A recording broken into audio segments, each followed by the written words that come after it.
with your main Chip Washington. When it comes to information, the main got an arsenal. Bring you up to speed with what you need. He's the local and nationwide news feed. Let's talk about it.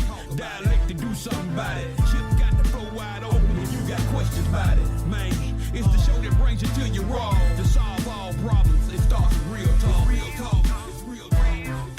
It's real talk. It's real talk. It's real talk. It's real talk. It's real talk. It's real talk. It's real talk. It's real talk. It's real talk. It's real talk. It's real talk. It's real talk. It's real talk. Yeah. Welcome to Real Talk with your host, Chip Washington. It's real talk. It's real talk. It's real talk. Man.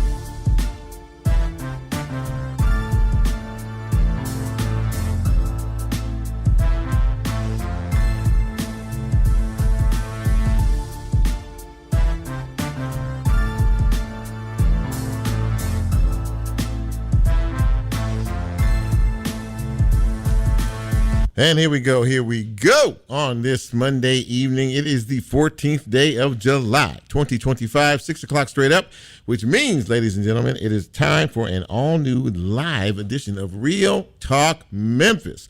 I am your humble host. My name is Chip Washington. Great to be here, back in the air chair after a week, and I hope that since the last time we communicated, everything's been going well for you. It's still hot, just in case anybody had a question about that. Still in the low 90s, going to get to the mid 90s the next couple of days around here. So prepare and do all of the things that one is supposed to do during hot weather, which means stay out of the intensity of the sun as much as possible. Check on the elderly. Make sure you don't walk your pets during the middle of the day and all that kind of good stuff. Glad to have you with us tonight. As always, we appreciate you taking the time out of your schedule to check us out from 6 to 7 p.m. Central Time right here on 91.7 on your FM dial, WYXR. Now, there are several ways you can get this broadcast, and the one I just mentioned is one of those. We are also on the WYXR app. You can find us on the TuneIn app as well, live. We are live streaming the show this evening, which means you can catch us on Facebook Live. And the next day or so, when the show is posted, we will be on YouTube. And as the show is a podcast, you will be able to find us wherever it is you get your podcast. So there you go. A lot of ways to find this fine piece of radio broadcasting, and we hope that you engage in at least one of those. All right. So we have a good show for you tonight. We think we do anyway. We hope that you would think so after it is all over. My first guest in just a couple of minutes will be John Covington. John is the vice president of the Memphis Police Association. And there's been a lot of back and forth going on about these promotions of officers to second lieutenant, lawsuits filed from the city and the police association.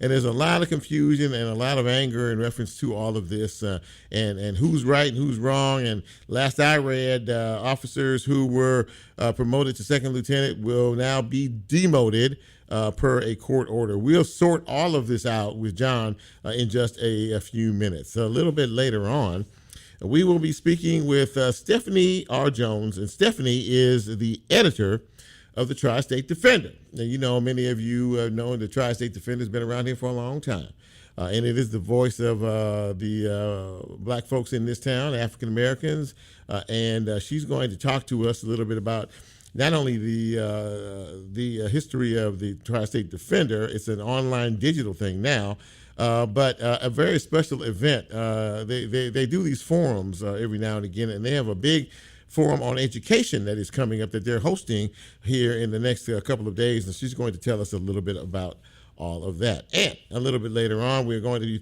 be speaking with the co-founder and executive director of an organization that flat out just helps its fellow man. The goal is just to help people in need and help people who need help. Shirley McClure is her name, and she is the executive director of an organization called Merge Memphis. And she's going to tell us all about them and what they've been doing, and how they can always use the help of a wonderful community so they can continue to help other folks. So that's the rundown of the show this evening. And like I said before, hope that you can hang out with us this evening as well. My phone is acting up tonight, so I'll have to wait and see if things go the way they're supposed to go. But that being said, and that aside, it is the part of the program where we shout you out. June is a big birthday month.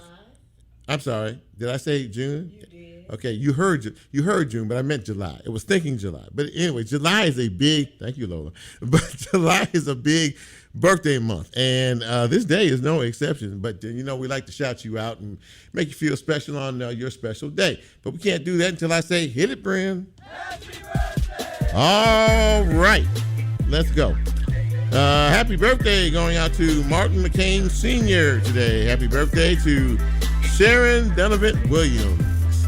Tim Sampson over at Stacks is celebrating his birthday today. Happy birthday to Pamela Jordan. Nicole Yolanda. Happy birthday, Donna Wolf. Pauline Hughes celebrating today, as is P.O. Gray. Happy birthday to Dion Coffey and to Reggie Faulkner. And here comes Lola. Happy belated to my cousin Deanna Robinson, and happy birthday to my good cousin Karen Gardner Robinson, also known as Cookie to the family. Happy birthday. All right, Cookie, happy birthday to you and each and every person who is celebrating a birthday today or later on this week. We hope that it's a fun time filled with fun and laughter as you celebrate your trip around the sun. And from all of us here at Real Talk Memphis, happy birthday to each and every one. And we hope to be here next year for your next trip around the sun. Thanks, Brent. All right. Yeah, this is July is a big birthday month. And before we move into some news and notes, I want to acknowledge a recent death. Dr. Karanja Ajanaku. That name sounds familiar. He was the former publisher and executive editor of the Tri-State Defender for a long period of time. He succumbed to his battle with cancer a few days ago. He was 70 years of age, and I knew him. He's a really good guy. He really was, and cared so much and so deeply about our community. So his loss will definitely be felt, and may his memory always be a blessing. Let's take a few minutes to go over some news and notes. You remember, the place Memphis Rocks. It is a rock climbing facility over in South Memphis. And a couple of weeks ago, they had a tragedy where one of their employees got into an argument with someone, inside the facility. Next thing you know, guns were drawn, shots were fired, and the employee was killed, as well as the, I guess in this case, the suspect. They've been closed for the last 2 weeks in reference to it because they were honoring their employee. His name was Jarmond Johnson. He was a very popular figure at Memphis Rocks and was very helpful and very thoughtful. Well, anyway, they opened on Saturday. We opened this past Saturday, and they had sort of a memorial climb in honor of him, and people showed up.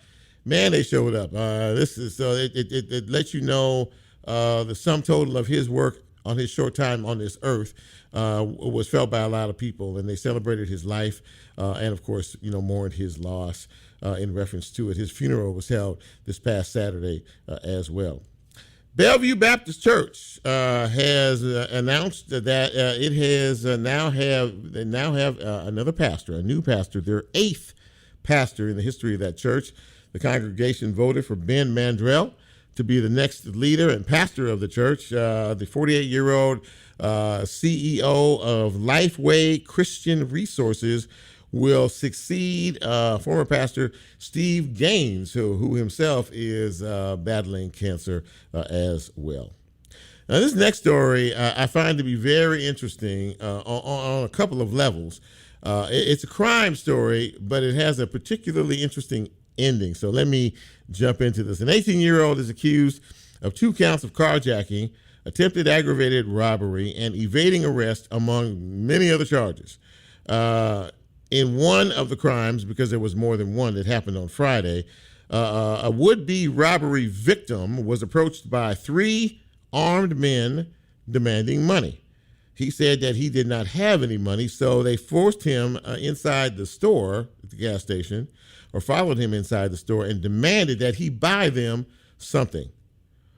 What did he do? What did the victim do? The man yelled, "In the name of Jesus." And when he turned around, the suspects turned around and walked right out of the store.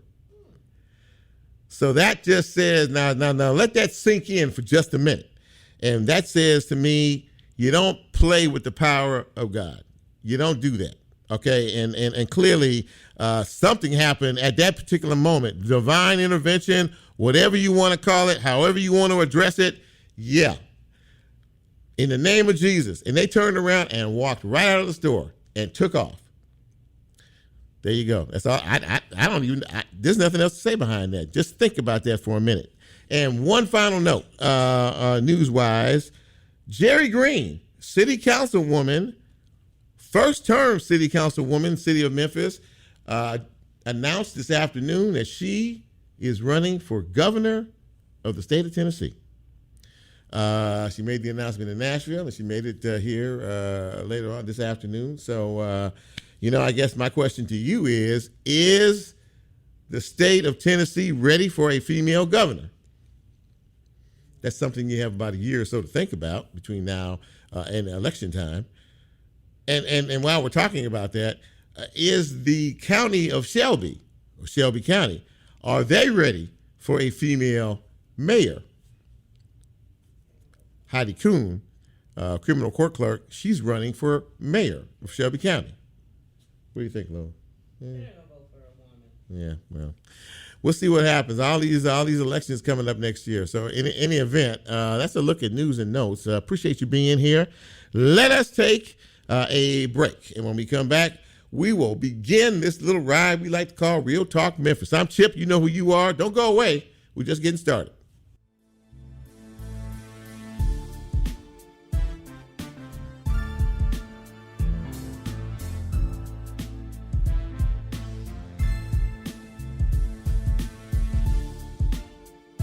If you like Real Talk, here's a way you can get involved. Do you have a show topic idea or suggestion? Want to be considered a guest or have a guest idea? Then send Chip a message on his Real Talk show page and you can be a part of the Real Talk experience. So as he always says, go out and tell somebody. We'll be right back. It's real talk. It's real talk. It's real talk. It's real talk. Support for WYXR, including our stereo sessions, comes from Duncan Williams Asset Management, specializing in financial management for individual investors, businesses, nonprofits, and foundations. More information at dwassetmgmt.com. Did you know you could donate your vehicle and support WYXR at the same time? We offer free pickup and it's tax deductible. Go to cars.wyxr.org to donate your car today.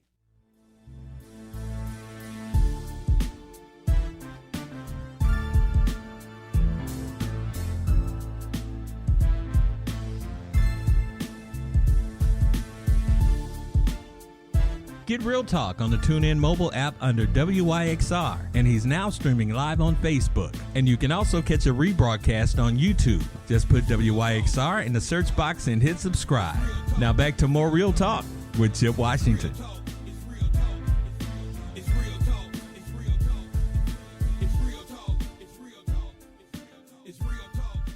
And welcome back to Real Talk Memphis on this beautiful Monday evening in the city. Chip with you. Glad to have you along for the ride. I see my longtime friend Francita Jennings is watching us tonight on Facebook Live. Hey, Francita, good to see you.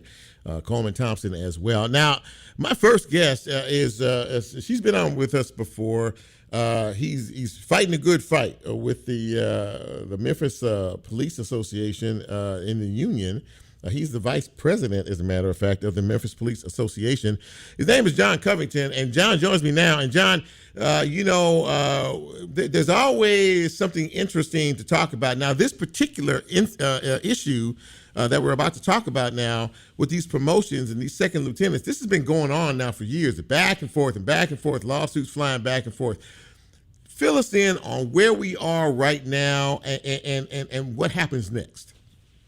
Okay, well, Chip, let me say two things first. One, I love your bumper music. My head starts moving. There you go, man. If I ever run for governor, I will announce on your show. Shame on you, Jerry Green. You should have come on Chip's show to announce. Okay. Thank you.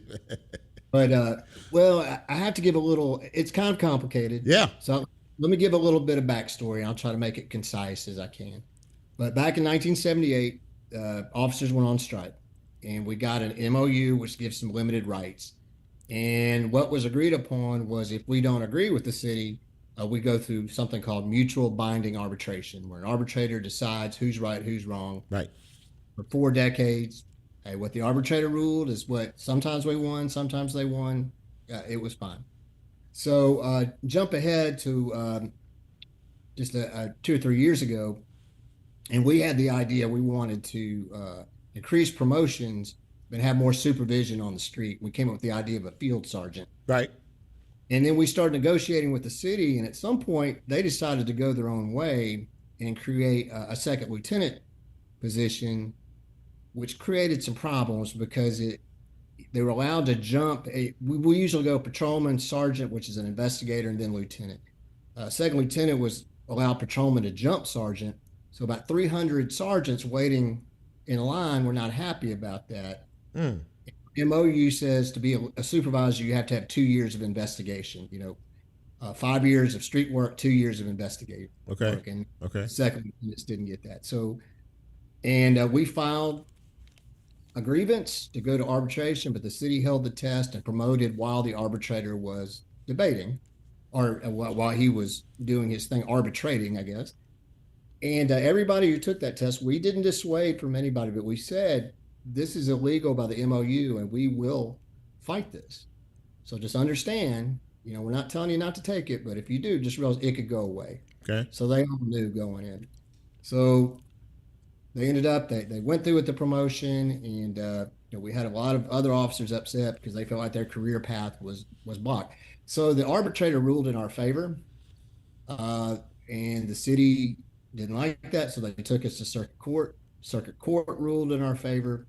Circuit court ordered them to send them back and sit down at the table and come up with a solution that fit the MOU. Mm-hmm. The city asked for a stay on sending them back. Circuit court denied it. They asked the appeals court for a stay, and the appeals court denied it. So right now, they're waiting to be heard in the appeals court, which will be the last court. And, our next move would be to have a hearing to hold the city in contempt. So, in reference to all of these people that were promoted by the city, obviously this violated the MOU. And so, as you said at the beginning here, there are a lot of sergeants who were waiting patiently to be able to be promoted to the next step. But the city overjumped that. So now what happens? Are these second lieutenants, are they going to be demoted? Well, what's the next step in that process? Well, the arbitrator has ruled and the courts have ruled so far, they agree with us that it violated the MOU. And what the arbitrator said is whatever happened before the promotion needs to be undone. And then the city and the MPA need to sit down and create a promotional process that's in line with the MOU. Okay. Really kind of takes us back to our original idea of field sergeant. So it's something that can be worked out. I mean, what's frustrating to us is at the beginning of this, and there was news stories about it, and there's recordings of it, Mayor Young got up at the beginning of his administration and said in front of nearly 400 officers, I will abide by what the arbitrator rules. Okay. Then it didn't go their way, and and then he later told me, he's like, well, I meant how the courts rule. Well, okay. Yeah. Now the courts have ruled. So, we don't want to be combative. We want to get a solution, but, ultimately the city is going to have to play by the rules that are laid down. And the rules are there and they've been abided by for 40 years. So we have to do this the right way. And the right way will allow the people who are already in line to become lieutenant, their careers aren't disrupted. But I think we can also find a way for more promotions and more movement in the department, but we just got to do it by the rules that are in place. Yeah, I mean, I would think that if you have a binding agreement in reference to all of this, that should be honored. I would have to think, John, that this is not good for morale. I mean, when you start to look at this on its face and on the layers here, the ones who were promoted, who may be demoted, plus the ones who were waiting for a promotion, who may or may not get one down the road. This is a pretty difficult kind of a scenario to swallow. Am I correct? You are totally, Chip, and you captured it. Whatever side you're on, I think everybody just wants it to be resolved, just to kind of, because we all as human beings, what comes next? I don't like this uncertainty. Yeah.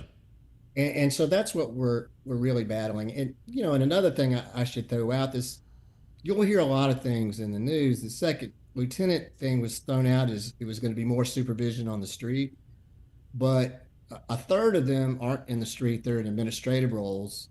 And many of the others are just acting as lieutenants, just getting paid less. And so that didn't really happen either. So that's frustrating too, because I tell you, Chip, we are hiring a lot of young officers. It's just the way that works.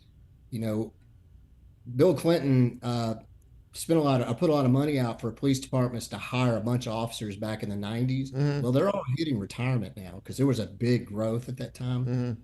And we got to bring in a lot of young folks, and they do need supervision out there. I mean, they're raring to go, but they're young. We need some more experienced officers out there with them, and we got to figure that out too. Speaking of officers and the number of officers, in and around. Now, we've heard here recently that crime is trending down, and in some of the major categories, crime is down, and so the police department is sort of kind of talking a little bit about all of that. They opened up a precinct in downtown Memphis, and I guess it's working. I'm not necessarily sure, but from your perspective, How in terms of the numbers, where are we in terms of the numbers of officers that we have, and how many do you think that we need, or how many are we short? Yeah, the study was done. 2,500 is where we really should be, but 2,300 we would probably be doing pretty well. As of today, we're 1,925, and which is what's scary about that. We lose about 4 per week through retirements or going to greener pastures. We've got 18 coming up in the academy class now, and then 18 beyond that. My fear is in the next 12 months, we'll fall below 1,800. And I tell you, Chip, I was in Indianapolis last week. Mm-hmm. One thing I saw that I wish I saw in Memphis, it was throughout the city that had a lot of foot patrol officers. They have enough officers to be able to do this.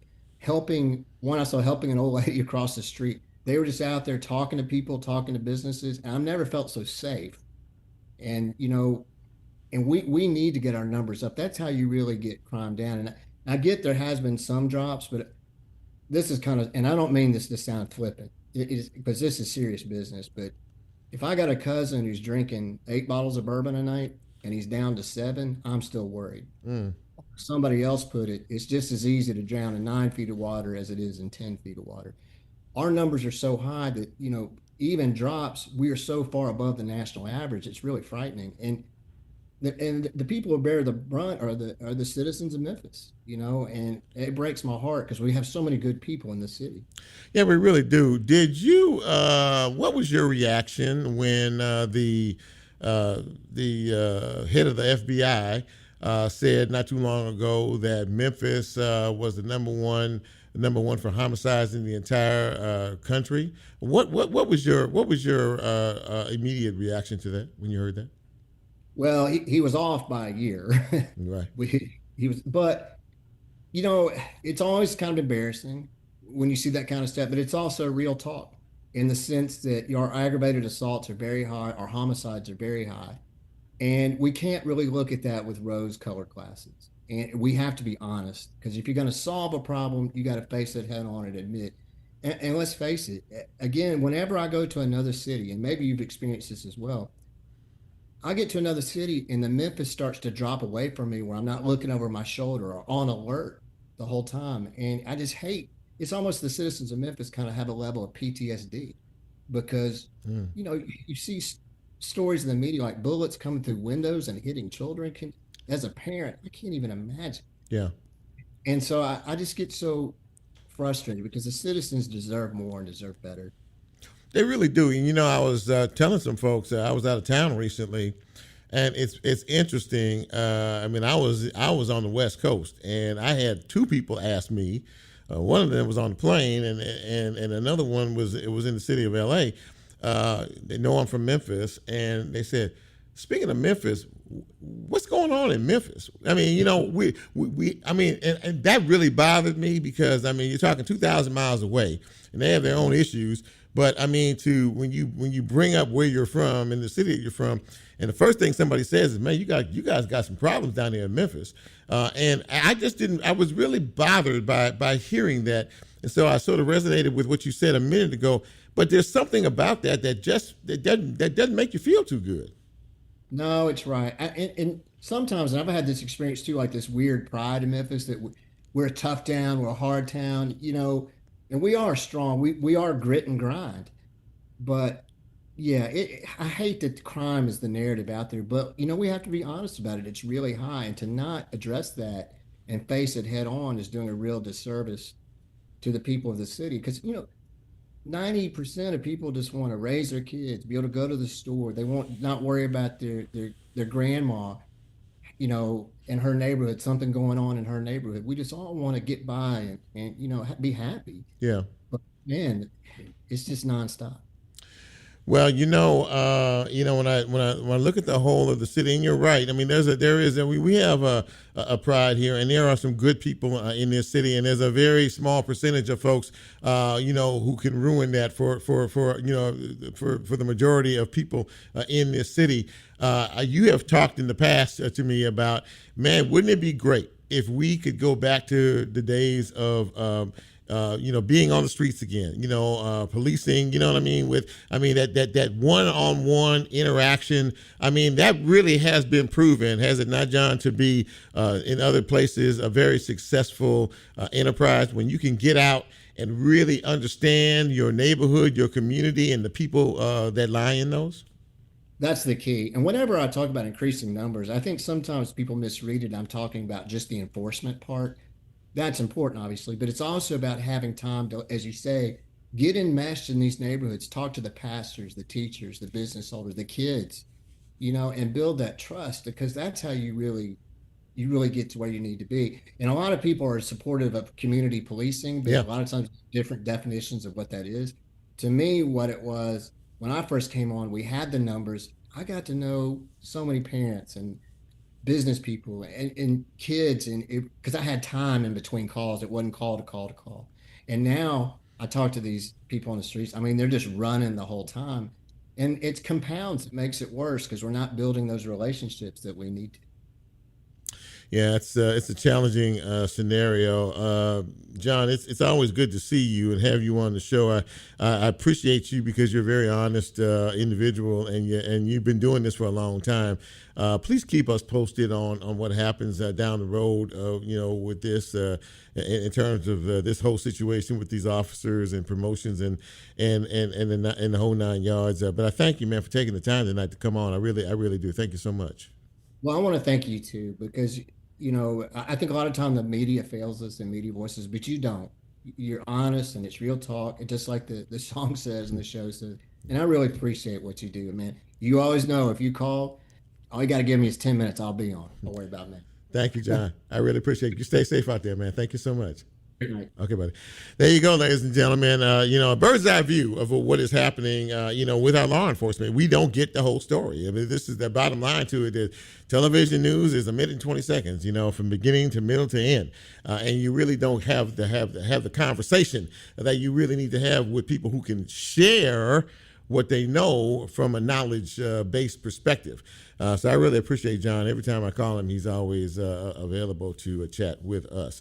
Let us take another break, and when we come back, we're going to continue. We're not done quite yet. Appreciate the folks who are on the Facebook Live line, or whether you're listening to us on your social media device or wherever. I appreciate that very, very much. Let's take a break. When we come back, we will continue on this ride we call Real Talk Memphis, right here on WYXR 91.7 FM. Don't go away.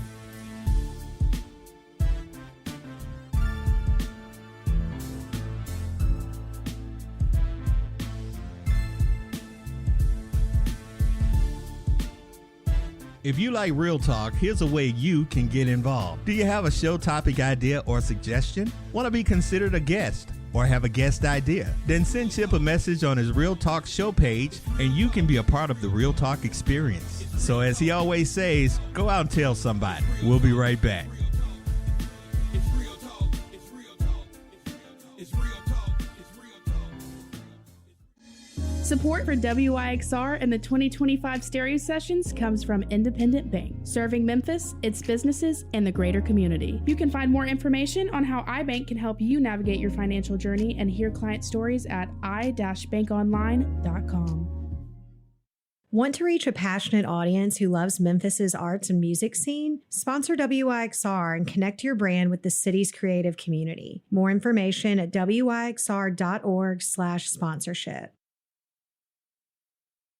Support for WYXR comes from Rootstock Wine Merchants. Located at 644 Madison in the Edge District, Rootstock is committed to bringing Memphis wines from small, independent producers with minimal intervention. More information on Rootstock's full selection of wine, beer, and spirits and online ordering available at rootstockmemphis.com.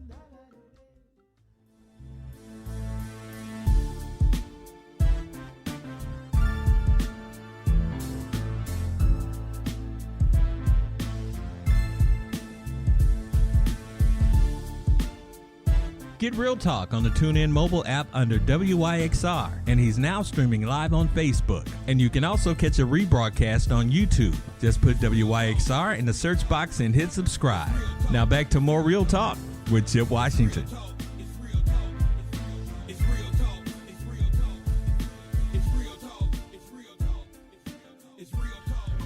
And welcome back to Real Talk Memphis on this Monday evening in the city. Chip with you. And the Tri-State Defender is a publication that has been around, newspaper, has been around for a very, very long time, and it's the voice of the African-American community, and it still thrives today. I'm really happy to have my next guest on. She is no stranger to the world of newspapers, writing, editing, the whole nine yards. Please welcome to the show Stephanie R. Jones. She is the current editor of the Tri-State Defender, and Stephanie, it's great to see you. Thank you for taking the time to come on the show tonight. Really appreciate it. Good evening, Chip. Thanks for having me. I know we've been trying to connect for a while now, and I'm glad we finally have that chance. Absolutely that. So you're no stranger to the newspaper business. I read your background and your bio, and you even worked at the Commercial Appeal at one time here in this town. Am I correct in that? Yeah, you're correct. I was there for 10 years in the 90s. Yeah. Right. Yeah, absolutely. Actually, the 2000s. I'm sorry. Oh, that's okay. That's fine. And now you're back with Tri-State. What was it about the opportunity to come back to the Tri-State Defender? Why was that important to you? Well, it was important to me because just knowing the history of the Black press in this country, and I have also worked for two other Black publications, the Jackson Advocate and the Mississippi Link in Jackson, Mississippi. Mm-hmm. But even going back to the days of the founder of the paper, Mr. Singstack, who founded the Chicago Defender and the Tri-State Defender as well, and the mission that those papers were founded upon, and that's making sure that Black people had access to information about themselves other than what was being written in mainstream newspapers, which a lot of times wasn't a whole lot, but when it was written, it was not something you'd really want to read about. Yeah, and I think that's very important. You mentioned I used to work in Jackson, Mississippi, so I'm very familiar with the Mississippi Link and the other newspaper there. So I understand how important and critically important that voice is. The Tri-State is no longer, I guess, is a newspaper. It's online, right? Or is it still? Right? Am I correct in that? January of 24. Yeah. Right. Yeah. Well, it's very comprehensive. I mean, I read it and I check it out, and you really do a really good job of covering the issues that need to be covered, which is unlike what the Commercial Appeal does. These are kind of more targeted and specific to certain issues. Am I correct in that? Yes, you are. Certainly issues that tend to affect the Black community, say more than mainstream, and as well as featuring our people in their daily activities, daily lives, and news-making events in their lives as well. And it's going daily has been, it's a mission, it's a challenge. It Yeah. has been in learning how to go from publishing a paper once a week to doing it 7 days a week straight. And I'd like to say I think we've done a fairly decent job of maintaining 7 days a week of getting you something interesting to read, whether it's local and a few times maybe not local, but certainly issues that affect our Black community. Absolutely, that. There's no doubt about it. And I urge people who haven't seen it, they need to go online and check it out. One of the things that I know that that's important to you and it's important to the paper in terms of community is the involvement of the community. You're having a conversation, a forum the next day or so, a couple of days, and you have a series of them on crime and education and some other things. First of all, before we talk about the one that is about to come up, why was that so important to be able to have these forums and bring people around the table, people, credible folks, folks who could have serious conversation about serious issues? Why was that so important to you? Well, when you put yourself out as the voice of a community, as the Tri-State Defender does, you have to know what the community is thinking. If you're going to speak for the community or put their ideas out there. And so the way to get the information, we've had two forums. The first one was on Black women in leadership positions. Right. The second one was on healthcare. Healthcare is something, of course, that's very important for our people. But these forums have allowed us to bring in experts to talk and interact with everyday citizens and get their issues across to the citizens and have people, the audience, be able to ask questions as well and bring forth things that are really concerning to them. And I think any chance we get to listen to readers, to our listeners on radio or on television, it's a good thing because you understand more about their issues and how they really affect people on a very personal level sometimes, and it shapes the way you target your coverage and the way you write your stories and all things like that. Yeah, and so this one is on education, Right. and obviously a huge issue here in our community for many reasons. Right. We just got the test scores here a few days ago, and some of the averages were not as maybe as what people wanted, but obviously this is a big issue. School's about to start in another 2-3 weeks again, and here we go. You have some pretty dynamic folks around the table here in reference to it. One of them, of course, is Interim Superintendent Dr. Rod Richmond. So again, to be able to have this one-on-one, if you will, with the community, and that's why I wanted to have you on the show to really urge folks to say, you know what, take some time and come to be a part of all of this, because a lot of times we form our opinions from a distance and we don't have a Right. chance to jump in there. Talk a little bit about that. I think that's very, very important. Right. In picking the panel, as you can see, we have, of course, Dr. Richmond from the school district, and then just going up on the levels of that to junior college level. The community college level. Yes. And on to the 4-year college level as well with Lemoyne Owen. and as well as someone with Senator Akbari with the state senate. Hmm. And it just shows that the how education starts at one point, but the rules are being made at a higher point, and how things trickle down and all go together there. And so I think we'll be excited just to hear from all of these people, because there are changes in education, especially this year, with new laws and about what's taught, how it's taught, and who should be taught to as well. And so it's an important time in our country to really look at education much closer than we normally do, even because there's so much change going on right now. Yeah, it really is. I read earlier today that the president is dismantling the Department of Education, and they let go about 1,400, I think, employees. There today, and it makes me really makes me wonder, where things are. I do know that, and you're well aware too, that we have a state legislature who doesn't really seem to support us much. Now we have two bills up there, one on the House side and one on the Senate side, looking at possibly taking over the district. And this is a pretty big deal. This has some serious ramifications, doesn't it? It does. It really does. And school districts have been taken over before.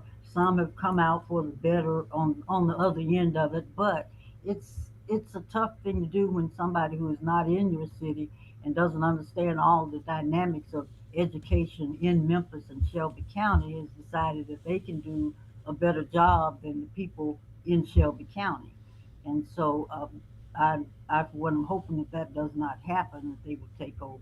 But that's my opinion, not the Tri-State Defender's opinion at this point. But it's a critical time, and to be able to talk with these people from the various aspects of education here about what the ramifications of that could truly be, even if it's just Memphis schools we're talking about. What does that mean for Lemoyne Owen as well, and for Southwest Community College as well? Yeah, as you said, there's a ripple effect there. Absolutely, that, right. And I think that people, aren't thinking beyond that. We're not going to know what's going to happen with all this until the first of the year.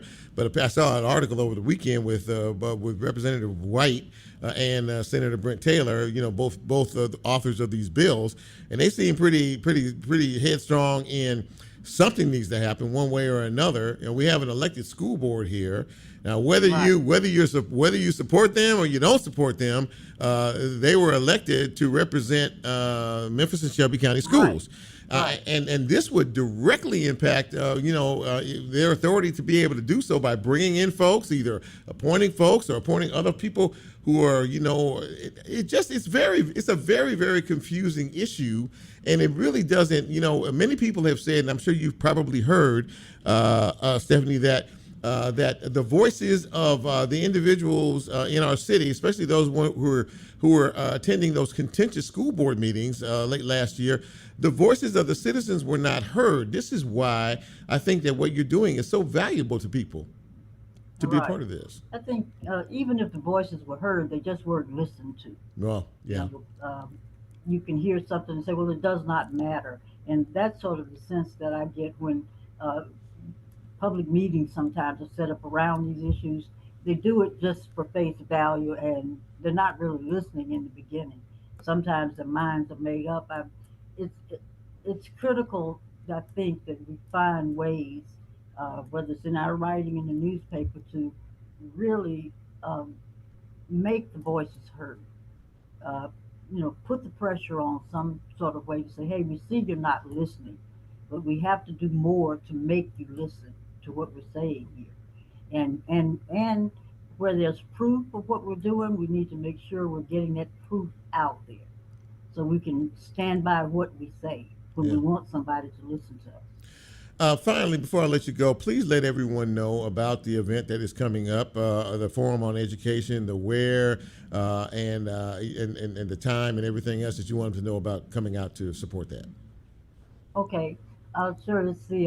It's happening on Wednesday the 16th, and pardon me if I look at my notes. That's okay. Here, so I don't want to get the times and things wrong. Yes, ma'am. People, but it's going to be at First Baptist Church Broad, which is on Broad Avenue, and everybody is welcome, parents, educators, community leaders, whomever, anybody with any interest in what's going on with our children's educations.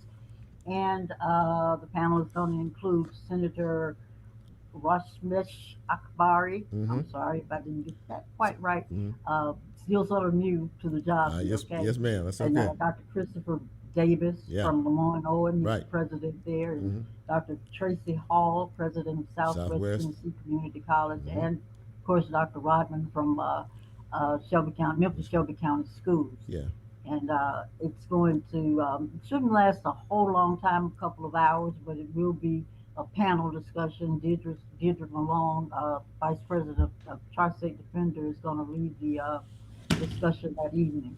And we just look forward to seeing everybody there. I think anybody who attends will leave with some valuable information that they did not come with. Absolutely that. And before I let you go quickly, I don't have much time, but please give a reflection on the loss that we all suffered, you all and we all, Dr. Karanje, I'm sorry, Dr. Ajanaku. Okay, as I mentioned in a previous talk earlier today, now my time at the Tri-State Defender, I did not cross paths with him during that time, but we worked together for most of the 10 years that I was at the Commercial Appeal. Right. Both editors there, and along with Otis Sanford and Jerome Wright. That's right. And Peggy McKenzie as well. And so just having Karanja there and Jerome and Otis and Peggy, it was just valuable having, examples of leadership come from them.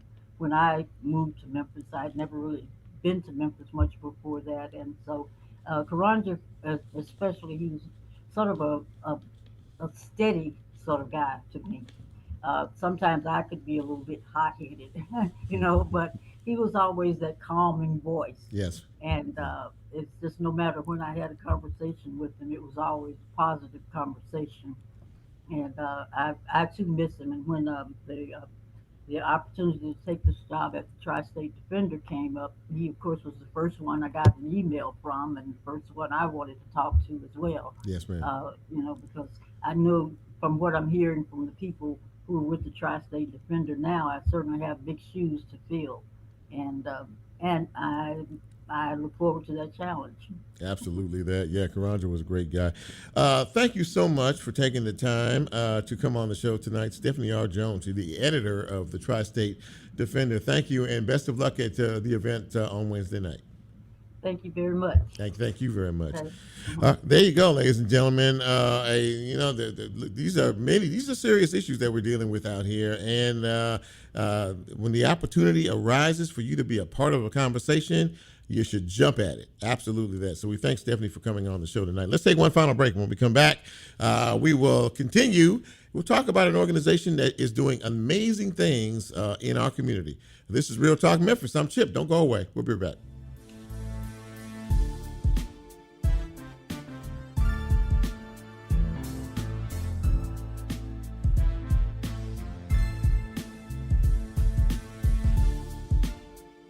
If you like Real Talk, here's a way you can get involved. Do you have a show topic idea or suggestion? Want to be considered a guest or have a guest idea? Then send Chip a message on his Real Talk show page and you can be a part of the Real Talk experience. So as he always says, go out and tell somebody. We'll be right back.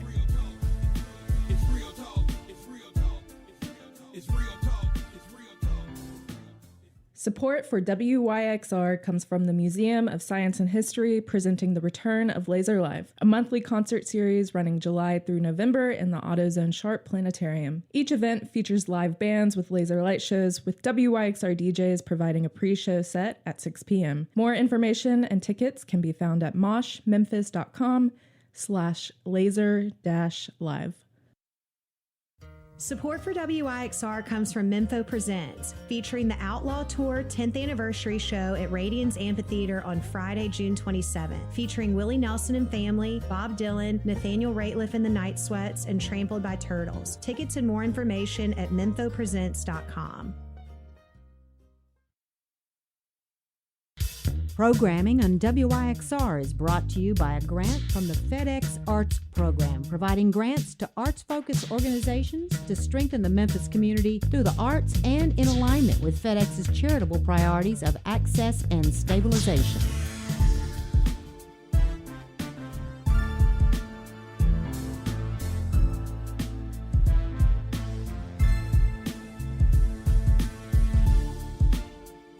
Get Real Talk on the TuneIn mobile app under WYXR, and he's now streaming live on Facebook. And you can also catch a rebroadcast on YouTube. Just put WYXR in the search box and hit subscribe.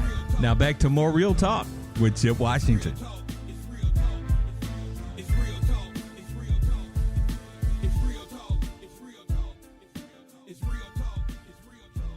And welcome back to Real Talk Memphis on this Monday evening in the city. Chip with you. And my next guest is someone who absolutely, without question, has a heart for the community. She and her husband were co-founders of an organization many of you are probably familiar with. She's also the executive director of a group called Merge Memphis. And please welcome to the show Shirley McClure. And Shirley, it is great to see you. How are you tonight? I'm good. Well, listen, thank you so much for taking the time to come on the show and talk with a little bit to us a little bit about your organization. First of all, how long has Merge Memphis been active, and when did you decide to found it? We started it in 2014 and got our 501c3 in 2015. Okay. So we've been around for a little while. Yeah, about a decade or so. Why did you feel at that time it was so important to you? Because I've been reading a little bit about the background and your husband to start an organization like this. What's so special about Merge Memphis? Well, we had decided years ago that, we were both nurses, and we've been nurses for over 40 years. So we had decided that we really wanted to step out and help our community a little bit more than what we were already doing in our local hospitals and home health settings. And so we saw the need in so many communities that were lower income, and so many of our communities in Memphis that had so many homeless. And so we started out just going to different homeless shelters and feeding every weekend. And then we obtained a food truck, and we went out and sold food and turned back around and took it into communities and gave away food. We've always dealt with, clothing drives, back to school drives, and things like that. So we just decided, I guess it was maybe like in 2017, that we were going to try to take it a little bit further, because we found that there was nowhere for women to go. And there were very few beds in Memphis for homeless women. So we started a search, and we obtained a facility in 2019, right at the start of the pandemic, COVID. And then we opened up right in the middle of COVID in June of 2020. Wow. That was a tough time for a lot of people. Now, you talked about the fact that there weren't homes and places for women, homeless women, to hang their head and to get rest and things like that. So since that time, how have things expanded in terms of your program? Okay, so we serve the underserved single women.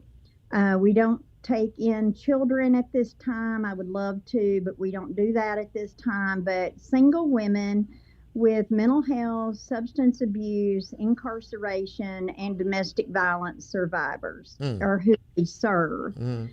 Or anyone that's homeless and needs a place for 2-3 days, even in between places or in between a bus route. So we opened up in 2020 with a facility that holds 31 women. Okay. We opened up the first day with 2 women, and that was in June. And then by November, by Thanksgiving, we had 27. And we've never gone below 27 ever. Now we've turned that facility more into a permanent supportive housing.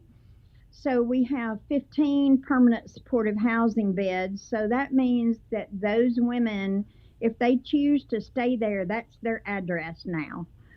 So it's just like renting an apartment, but they're in our program for permanent supportive housing. We also have transitional beds, and then we have another house that has 8 ladies in it. And I think right now we have a total of about 32 women right now. We have been blessed, and we are about to open up 2 other houses. Wow.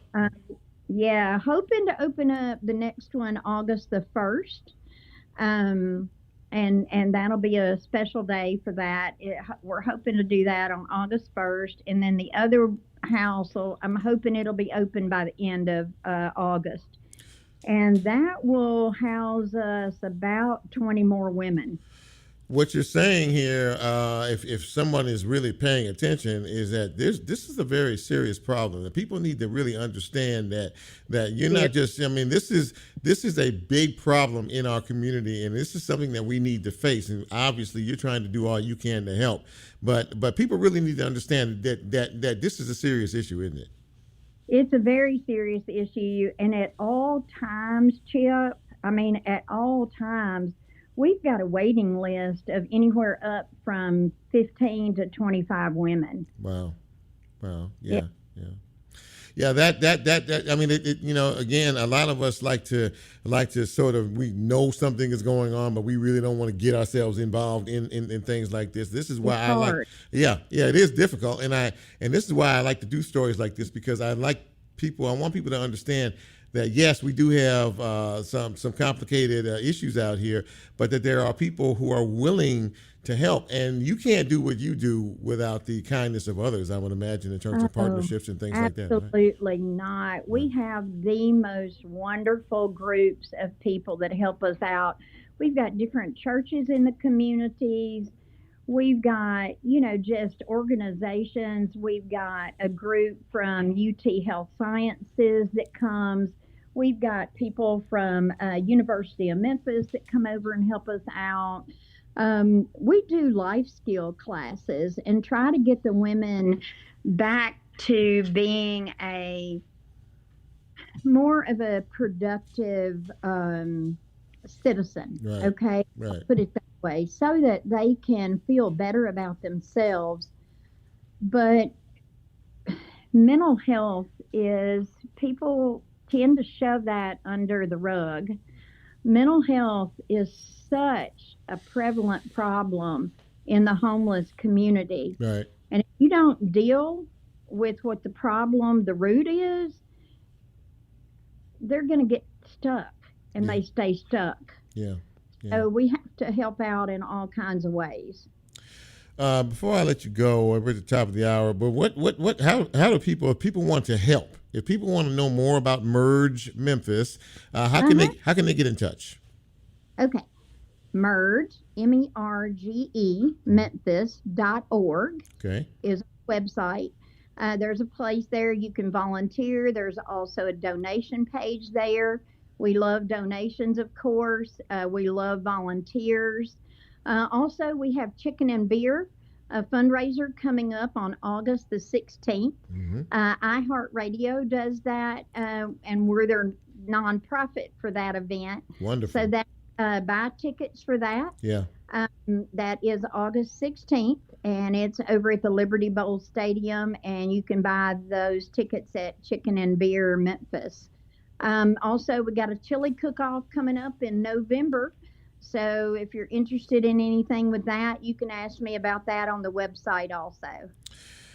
Shirley McClure, thank you so much for extending your heart, because this is what this is all about, and your soul to helping so many other people. Shirley McClure, ladies and gentlemen, the co-founder and executive director of Merge Memphis. Thanks for coming on my show tonight. I really appreciate you. Thank you so much.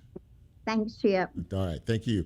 There you go, ladies and gentlemen. That wraps it up. You know what? If you have a heart to help, you have a heart to help. And there are a lot of people who need your help. And Merge Memphis is one of those organizations, to be sure.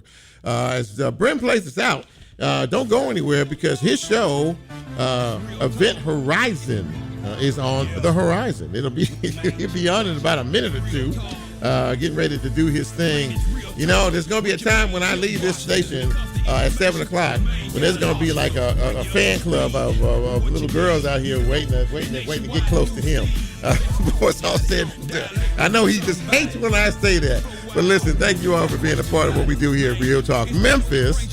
And for all of us here at Real Talk Memphis, God bless you all. Thank you for watching. Thank you for participating in the broadcast. Have a great week. And until next time, we are out. See you soon.